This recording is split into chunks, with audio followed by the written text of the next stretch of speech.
रे कृष्णातील वसुणाऱ्या रे कृष्णातील वसुणाऱ्या.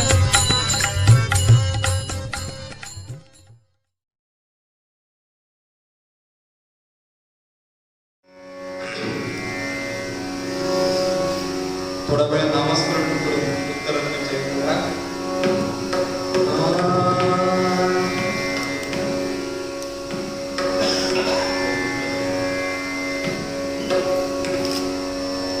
श्रीपाद श्री वल्लभ नरहरि दत्तात्रेया दिगंबरा वासुदेवानंद सरस्वती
एका ब्राह्मणाची मुलं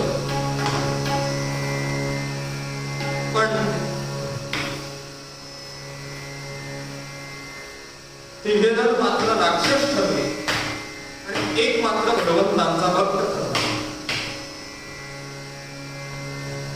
आपल्याकडे अशी पद्धत आहे, तो कुठच्या घराण्यामध्ये कुठच्या कुळामध्ये जन्माला आला तरी सुद्धा त्याची योग्यता त्याच्या गुणांवरून ठरवायची. गुणकर्म विभाग कशा त्याच्या आचरणावरून ठरवायची. तसे दोघेजण मात्र तिघेजण राक्षस ठरले आणि एक मात्र सद्भक्त ठरला. काय सांगतोय आपल्या लक्षात आलं असेल,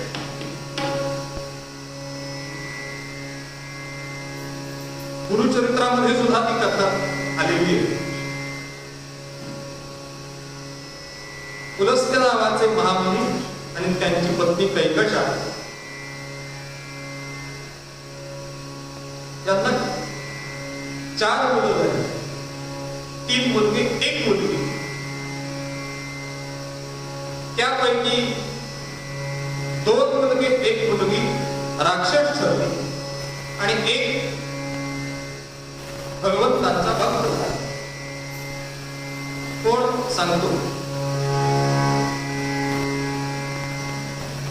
यांचं मौंजीबंधन झालं आणि त्यानंतर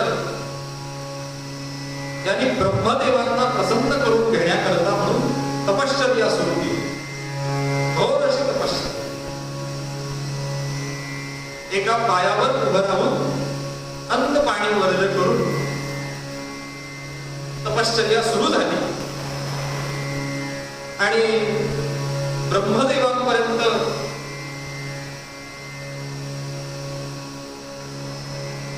यांचं तप जाऊन पोहोचलं आणि ब्रह्मदेव आशीर्वाद देण्याकरता वर देण्याकरता म्हणून निघाले. पण ब्रह्मदेवांना सुद्धा धास्ती वाटायला लागली, भीती वाटायला लागली. काय मागतायत कोणास ठाऊक. ब्रह्मदेवांना सुद्धा भीती वाटते, म्हणजे काय नमुने असतील बघा. पण ब्रह्मदेव निघाले आणि यातला तो पहिला त्याच्या समोर आला.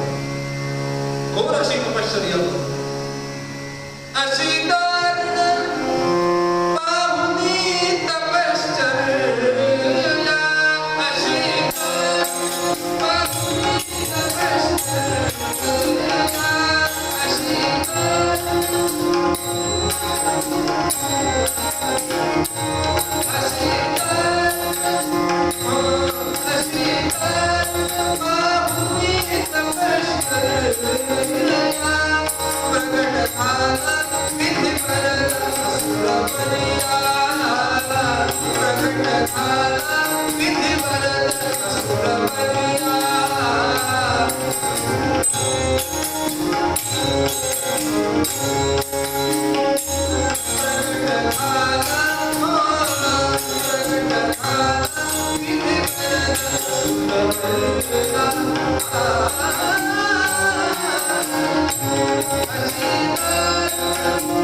पाहिली आणि ब्रह्मदेव यातला जो पहिला त्याच्या समोर आहे. कोण? रावण. बोल, तुला काय पाहिजे? काय पाहिले म्हटल्यानंतर काय मागितलं? ब्रह्मदेवांना सुद्धा भीती वाटते. याचं कारण त्याची मागणी आहे का? काय मागितलं? मला मरण नको, अमरत्व द्या. ब्रह्मदेव म्हणाले असं देता येत नाही, कारण घटना अशी ठरली की जो जो जन्माला आला त्याला मरण हे कधीतरी आहे. कमी जास्त प्रमाण असेल, पण कधीतरी जायचं. मग असं देता येत नाही. मग थोडासा बदल केला आणि मागितला काय की मला देवांपासून आणि दानवांपासून मरण नको असं मागितलं. याचं कारण देव काहीतरी बुद्धी वापरतील, युक्ती वापरतील, आपल्याला संपवतील, आणि दानव हे आपल्याच जातीतले.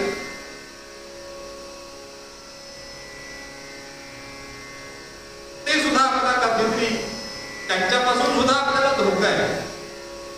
म्हणून देवांपासून आणि दानवांपासून मरण नको. मानवांचा त्यानं उच्चारच केला नाही. म्हणून तर भगवान महाविष्णूंनी रामावतार मनुष्य देहामध्ये आले, मानव देहामध्ये आले आणि त्याला मानव. समर्थ सांगतात त्याप्रमाणे जरी भाव असेल माईक तरीही देव बनेल मराठा. देवाला फसवण्याकरता गेला पण जमलं नाही.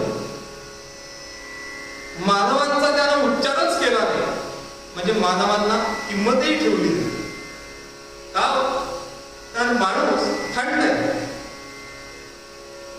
म्हणून तर पहा, समाजामध्ये असं बघायला मिळतं की दोन चोर येतात, लुटारू येतात, दरोडेखोर येतात आणि सगळ्यांना बंदुकीचा 10 जणांना बंदुकीचा धाक दाखवून बँक लुटून घेऊन जातात. पण ते असा विचार करत नाही की या 10 जणांनी एकत्र येऊन ठोकलं तर माणूस थंड आहे. दुसऱ्या दिवशी चहा पिता पिता आणि पेपर वाचता वाचता असं म्हणेल, असं झालं, असंच चालायचं.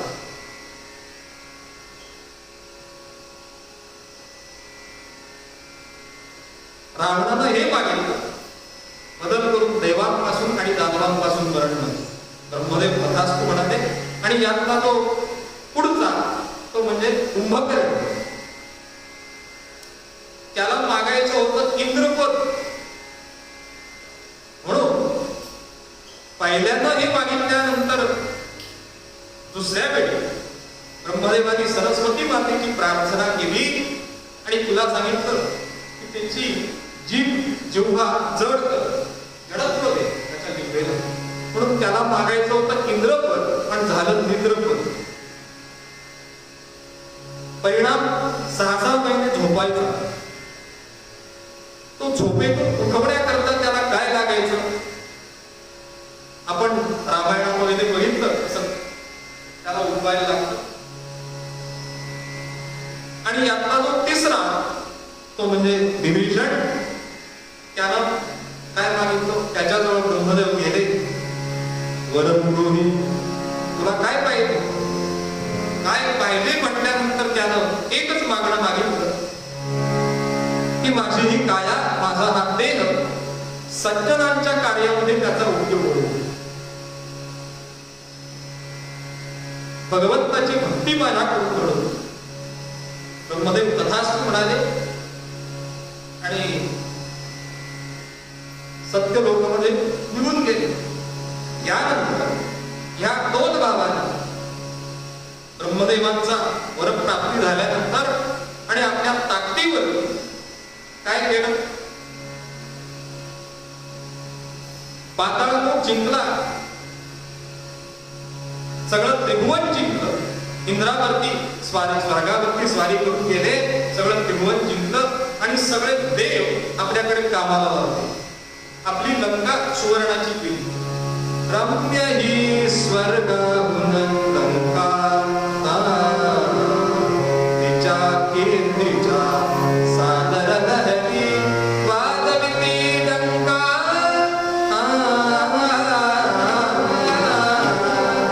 रम्य ही स्वर्गाहून लंका.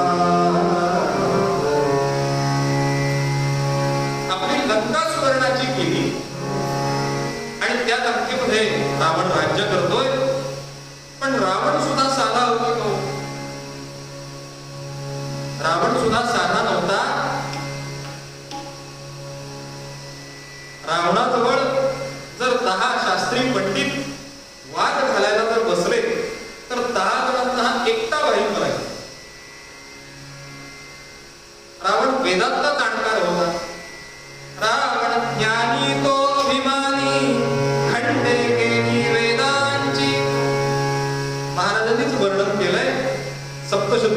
नाम रावण ज्ञानी तो अभिमानी खंडे केली वेदांची.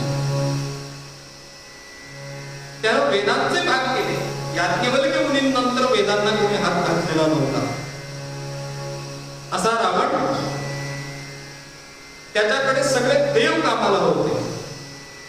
पण कचरा काढण्याकरता त्याच्याकडे झाडू नव्हती. काय होतं, प्रत्यक्ष वायुदेवताच कचरा काढायची. स्वयंपाकघरामध्ये स्वयंपाक करण्याकरता प्रत्यक्ष अग्नी महाराज. ज्या नवग्रहांची भीती वाटते त्यातल्या त्या शनी महाराजांची, त्यांची साडेसाती सुरू झाली की मारुतीला प्रदक्षिणा काय, काळे उडी तेल. पण हे सगळं रावणाच्या बाबतीत मात्र खोटं होतं. का? कारण या नवग्रहांना, शनी महाराजांच्या सकट सगळ्यांना पाय ठेवायचा जो मंचक, त्याच्या खाली पालथं घालून त्यांच्यावरती पाय ठेवून बसायचा, असा हा रावण सगळ्यामध्ये पारंगत होता. शक्तीनं, बुद्धीनं. त्याला हरवण्याकरता कठीण होत. असा रावण एकदा बाकी कुठेही श्रद्धा नव्हती, पण आपल्या आईचं दर्शन मात्र तो रोज घ्यायचा दरबारात जाण्यापूर्वी. तसा एकदा दरबारात जाण्यापूर्वी आईला नमस्कार करण्याकरता म्हणून आला आणि पाहिलं तर आई त्याची कैकशा माता एक मृत्तिकेचं शिवलिंग केलंय आणि त्याची पूजा करते. तिचा रोजचा नियम होता पार्थिव शिवपिंडीचं पूजन करायचं. त्याप्रमाणे ती पूजा करत होती. म्हणून रावण जरा थांबला आणि पूजा झाल्यानंतर, आरती झाल्यानंतर नमस्कार केला आणि आईला विचारलं, आई तू ही जी पूजा करतेस हे कोणाची पूजा करतेस? ते म्हणाले, भगवान शंकरांची पूजा करते. देव आहे? हो देव आहे. मग माझ्या तावडीतून कसे सुटले? ती म्हणाली, सुटले याचं कारण बाकी सगळे देव आहेत आणि हे महादेव आहेत म्हणून सुटले. अगं पण तुला शोभत का? लंकापती रावणाची आई आणि मृत्तिकेचं शिवलिंग करून त्याची पूजा करतेस? यापेक्षा असं कर, रावण बोलला करतो, रावण बोलला करतो, देही मृत्तिक्यात तो, म्हणे कैलास देतो आणून, ऐसे बोलून चालला.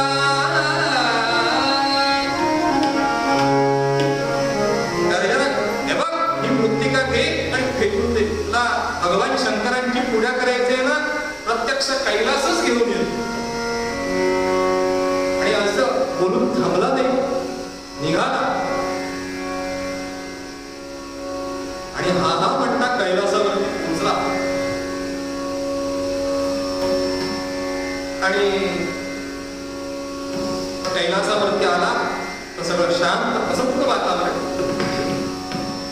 भगवान शंकर, गिरिजादेवी, गजानन महाराज, कार्तिक स्वामी सगळेजण ध्यानस्थ आहे.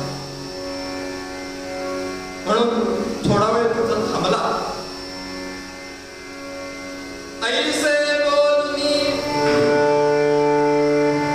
ऐसे बोलनी कैकशी संत,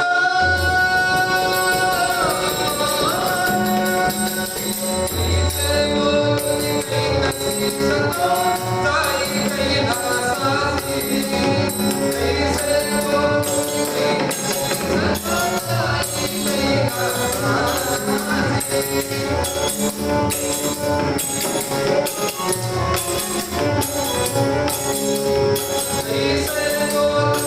कैकशी संत, जाई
रावण आला आणि पाहिलं तर हे सगळे ध्यानस्थ आहेत.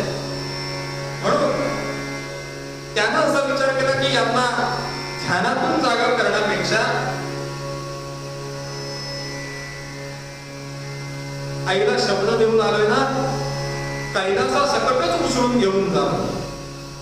म्हणून काय केलं, तसाच खाली उतरला आणि आपल्या 20 हातांनी तो कैलास पर्वत धरून हलवायला सुरुवात केली. तो हलवायला सुरुवात केल्याबरोबर सगळ्यांचं ध्यान विसर्जन झालं आणि कळेना नेमकं काय होतंय. कोणी म्हटलं अरे काय होतंय, पार्वती देवी सांगितलं अहो काय होतंय. भगवान शंकर म्हणाले माझा भक्त खेळतोय. हो पण असं खेळणं, काहीतरी त्याच्यावरती उपाय करा. भगवान शंकराने लगेच आपल्या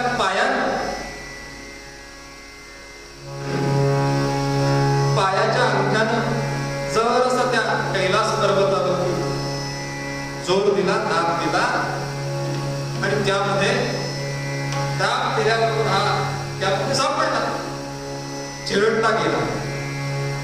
तो कैलास जेबे हर, तो कैलास जेबे हर, आदि रगडे निशाचर,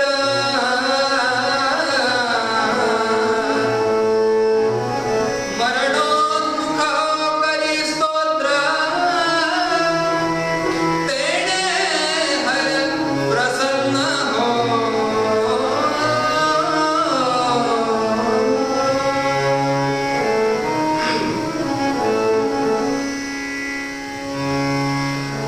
खाली रगडे निशाचर, निशाचर म्हणजे राक्षस, तो सापडला आणि आईचे शब्द आहेत. भगवान शंकरांना प्राप्त करून घेण्याकरता शक्ती बुद्धी काही चालत नाही, तिथं भक्तीनंच शरण जावं. मग आता अगोदर ते रागवले, त्याला शांत करण्याकरता म्हणून रावणानं काय केलं, स्तोत्र गायन करायला सुरुवात केली. पण आता गाणं म्हणायला तिथं काही तबला पेटी वाद्य काही नव्हतं. मग कसा गायला, त्यानं आपल्या 10 शिरांपैकी एक शिर तोडलं, त्याचा केला भोपळा, तंबोरा सुद्धा नव्हता आणि आतड्यांच्या केल्या तारा आणि गायला.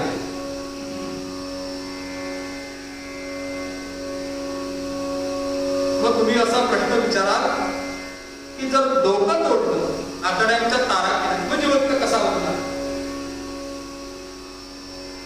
पुराणातले अर्थ तर्कानं घ्यायचे असतात की त्याने डोकं तोडलं, याचा अर्थ त्याने डोकं वापरलं. भगवान शंकरांना कुठचे राग गायल्यानंतर ते प्रसन्न होतील, ते राग निवडले वेळेप्रमाणे. गुरुचरित्रामध्ये वर्णन आहे. आता सर्वसाधारण 40 एक रागांची नाव आहे. ते राग निवडले आणि गायला सुरुवात केली. कसा गायला? असा गायला की भगवान शंकर प्रसन्न झाले.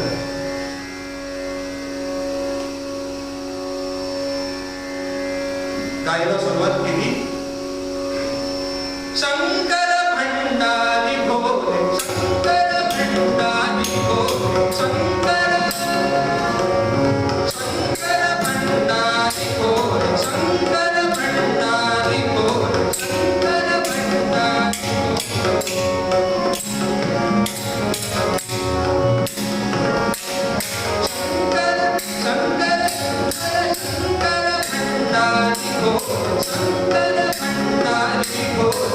मस्तक पर चंद्र शोभे, मस्तक पर चंद्र शोभे,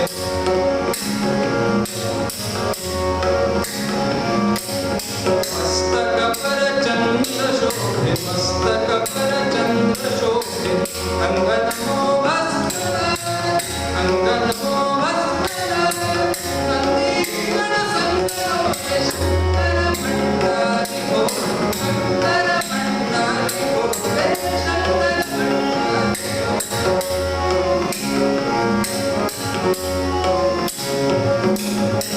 कुंडल की मानसा ने कुंडल की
तो म्हणाला मला बाकी काय, मला सगळं माझ्याकडे सगळं आहे, पण आईला शब्द देऊन आला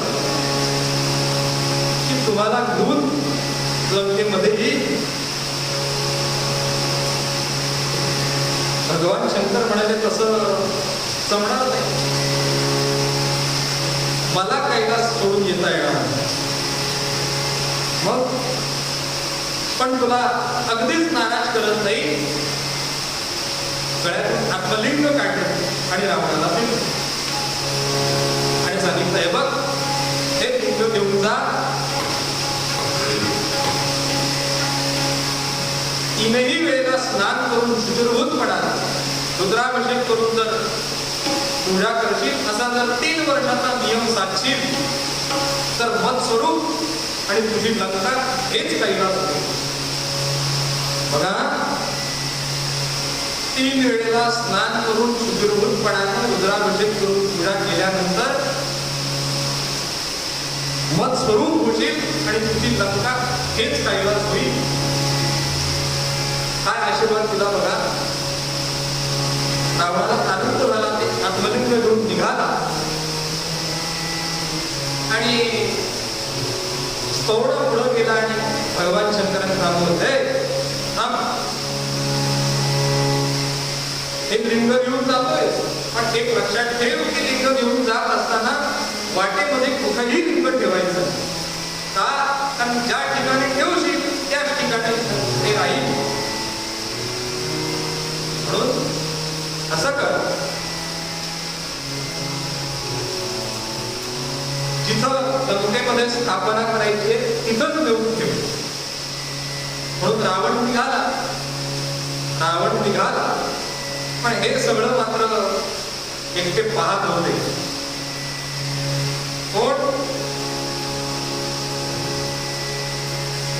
ते भगवान महाविष्णूंचे नारायणांचे भक्त आहेत, ज्यांच्या मुखापुढे कायम नाम असतं असे.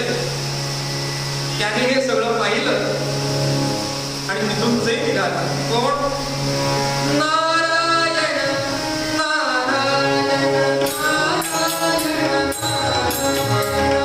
नारायण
ब्रह्मदेवांच्याकडे आले. ब्रह्मदेवांना ही सगळी हकीकत सांगितली. ब्रह्मदेव म्हणाले, त्यांचा संहार करण्याचं काम, काही संकट आल्यानंतर त्यातून मार्ग काढणारे भगवान महाविष्णू, म्हणून महाविष्णूंच्याकडे आले. महाविष्णूंनी पाहिलं पण म्हणाले, आपण असं करूया, आपण सगळेच कैलासावरती जाऊ. म्हणून कैलासावरती आले. भगवान शंकरांना विचारलं, किती वेळ झाला रावण लिंगून गेला त्याला? काही एक 5 घटना झाल्या असतील.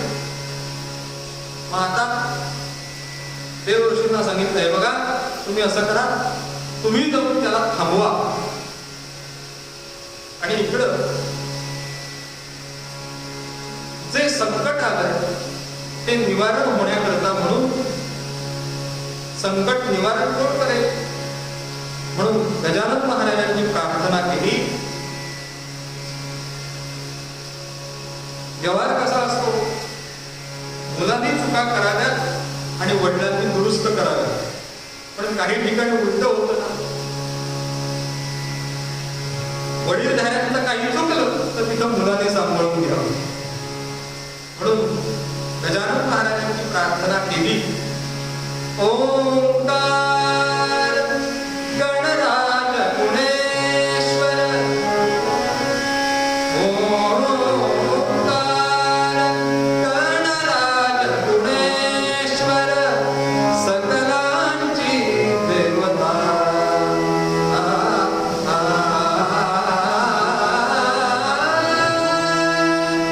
सकलांची देवता, गजानन नितजा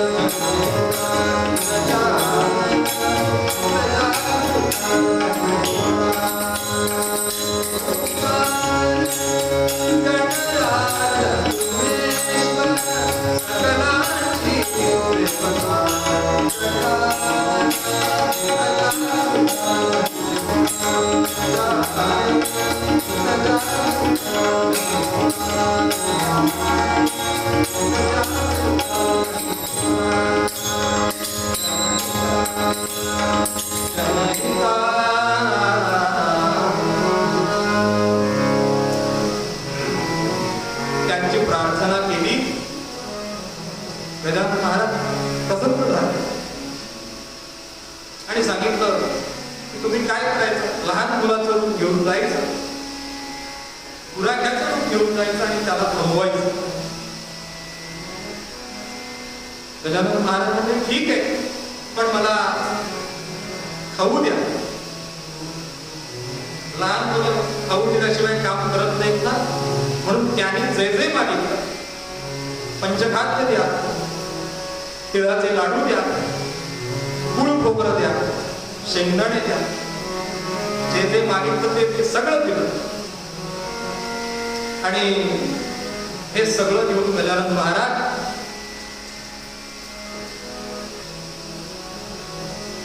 रत्नाकर सागरच्या, ज्याला म्हणतात, कर्नाटक भागामध्ये आले, समुद्राच्या काठावरती. आणि नारद मुनी सुद्धा येऊन रावणाला थांबवलं. भगवान महाविष्णूने आपलं सुदर्शन चक्र सूर्याच्या आड पाठवलं आणि देवऋषींनी सांगितलंय, बघ, अरे तू ब्राह्मण आहे, तुझा नियम आहे की 3 त्रिकाळ संध्या करायची. मग बघितलंस का, सूर्यास्ताची वेळ झाली, संध्येची वेळ झाली. त्यामुळं मी सुद्धा संध्या करायला जातो. एवढं सांगितलं आणि नारद मुनी गेले. मग आता संध्या तर केली पाहिजे. रावण 3ही वेळेला संध्या करायचा, म्हणजे राक्षस होता पण संध्या करायचा न चुकता. मग संध्या करायला हात मोकळे पाहिजे म्हणून इकडं तिकडं पाहतो, तर एवढ्यामध्ये हे बाल गणेश गजानन महाराज दिसले. गाईच्या पाठीमागून धावताय, इकडे तिकडे बागडताय. म्हणून रावणाला जवळ गेला आणि हाक मारली, बाळ इकडे. ते बघितल्यानंतर गजानन महाराजांनी असं नाटक सुरू केलं की आपण त्याला घाबरलोय असं दाखवायला सुरुवात केली. म्हणून रावण तसा तसा हाका मारतोय, जवळ जातोय, तसे तसं ते लांब पडतं. अरे थांब तरी, मी काय सांगतो ऐक.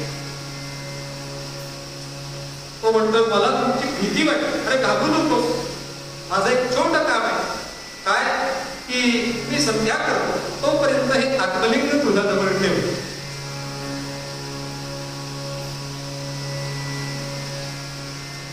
पण गजानन महाराजांनी घाबरतोय असं दाखवलं आणि सांगितलं, हे बघा, मला तुमची भीती वाटते, मला वेळ नाही, सूर्यास्त झालाय, घरी जायचंय, जंगलातून वाट आहे, श्वापदांची भीती वाटते, मला सोडा, मला जाऊ द्या.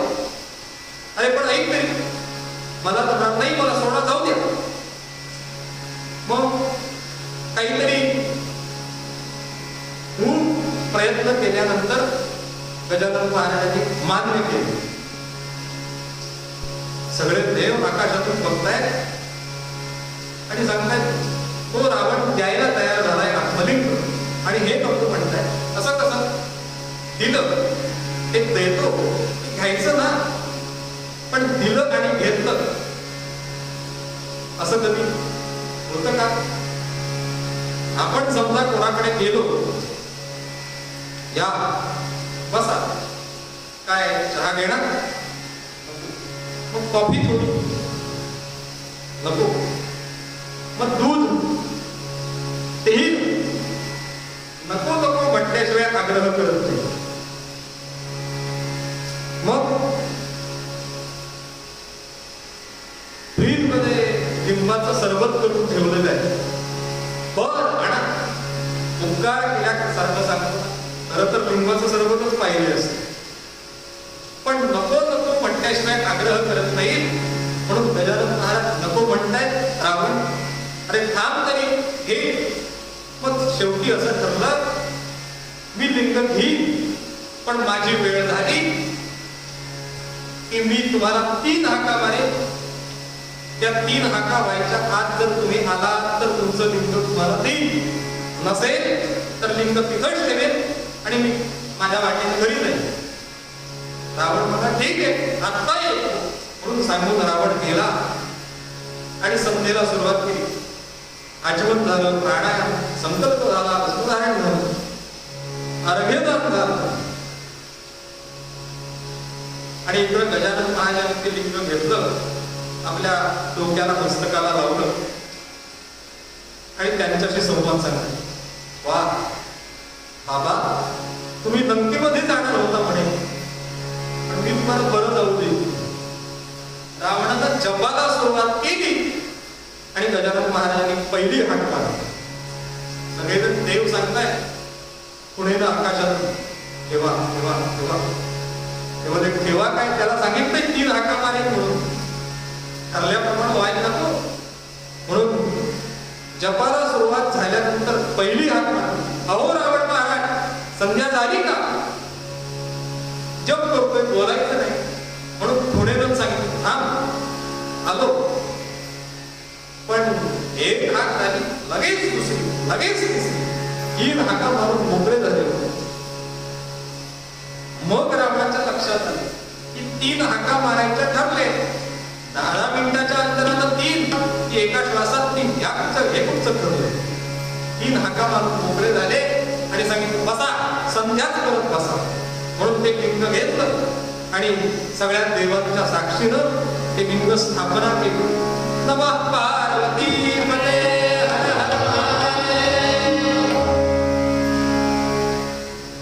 रावणाने ते पाहिलं आणि इतक्या कष्टानं सगळं मिळवलेलं, तपश्चर्या करून जप आणि मुक्ती समजावं तसा उठला आणि बाल गणेशांना धरलं, त्यांना मुक्या मारल्या, थप्प मारली आणि ते लिंग काढण्याचा प्रयत्न करायला सुरुवात केली. रावणानं मारलेल्या खुणा घेऊन ती मूर्ती आपल्याला आजही पाहायला मिळते. कुठे ते सांगतो, रावणानं ते लिंग काढायचा प्रयत्न केला, पण ते लिंग येईना, घट्ट बसलं. रावणानं काढायचा प्रयत्न केल्यानंतर त्या लिंगाचा आकार बदलला, गायीच्या कानासारखा झाला. म्हणून गोकर्ण असं नाव झालं त्याचं. आणि महाबली रावणाला सुद्धा ते हरलं नाही. म्हणून महाबलेश्वर, गोकर्ण महाबळेश्वर या नावानं ते क्षेत्र प्रसिद्ध झालं. 12 ज्योतिर्लिंग वेगळी आणि हे स्थान वेगळं. गुरुचरित्रामध्ये 6 आणि 7 अध्यायामध्ये याचं वर्णन आहे की याचं महत्व किती आहे. ब्रह्महत्या जर मागे लागली असेल, ब्रह्महत्येचं जर पाप घडलं असेल, तर या क्षेत्रामध्ये गेल्यानंतर त्या पापापासून सुद्धा मुक्ती येते. सगळे देव इथे, प्रत्येक द्वारावरती कोण देव असतात, काय काय सेवा करतात, सगळ्यांचं वर्णन गुरुचरित्रामध्ये आहे. महाराजांनी सप्तशती गुरुचरित्रामध्ये याचं वर्णन केलं. रावणानं ते स्थापन केलं. त्याने केले ते स्थापन, रावणानं हाले म्हणून, महाबली हो गोकर्ण, क्षेत्रदान भूकैलास, अवधूत चिंतन श्री गुरुदेव दत्त. भूवैकुंठ पंढरपूर आणि भूकैलास गोकर्ण महाबळेश्वर. रावणाला ते घेऊन जाता आलं नाही. रावणाला इतकं सगळं मिळालं, ब्रह्मदेवांचा आशीर्वाद मिळाला, भगवान शंकराकडून आत्मलिंग मिळालं, पण म्हणजे त्याचा भाव शुद्ध नव्हता. पण त्या भावामध्ये काही बिघडल्यामुळं, काही गोष्टी अपूर्ण राहिल्यामुळं जे मिळालं ते पूर्णत्वाला गेलं. देव आला द्यायला, पण पोटा नाही द्यायला. 1 लाख नाती 1.25 लाख कोटी, मगर रावण के घर में ना दिया ना बदल, काही शिल्लक राहिलं का? म्हणून भगवंताची जर कृपा पाहिजे असेल, शुद्ध भावानं त्याच्याजवळ गेल्यानंतर भगवंत कशी कृपा करतात, समर्थ आपल्या मूळ पदामध्ये वर्णन करतात. महाराजांकडे एकच प्रार्थना की आमची सुद्धा प्रभू दत्तात्रेयांच्या वरती, आपली प्रत्येकाच्या उपास्य देवतेवरती निष्काम निष्कपट अशी भक्ती राहू दे, धर्मावरती प्रेम राहू दे. धर्मे प्रेम सर्वतीं देव भक्तिं, सत्संगातीं देह भक्तिं च मुक्तिं, भावासक्तिं चाखिलानंदमूर्ते, घोरा कष्टात् नमस्ते. मूळ पदामध्ये महाराज वर्णन करतात. भाव बळे तरले मानव, भाव बळे तरले मानव, भाव बळे तरले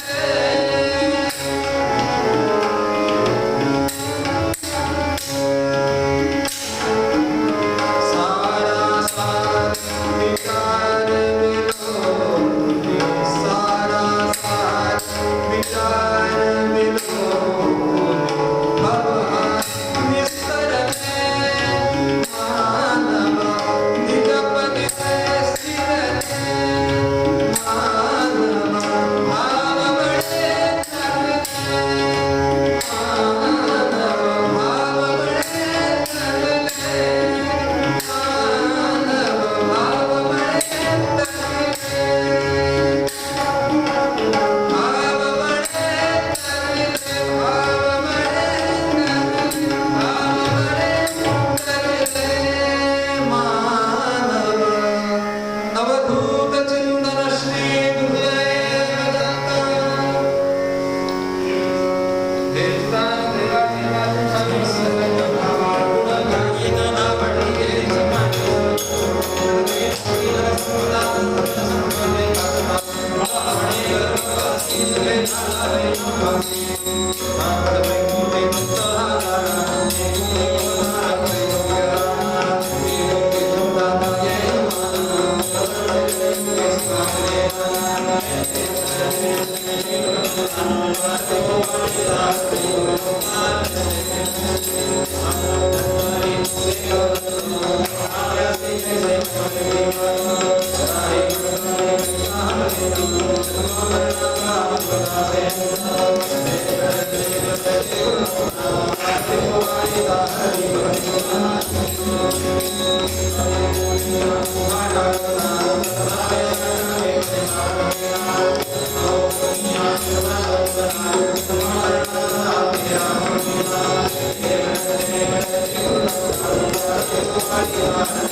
रघुपति राघव राजा राम पतित पावन सीताराम. रघुपति राघव राजा राम पतित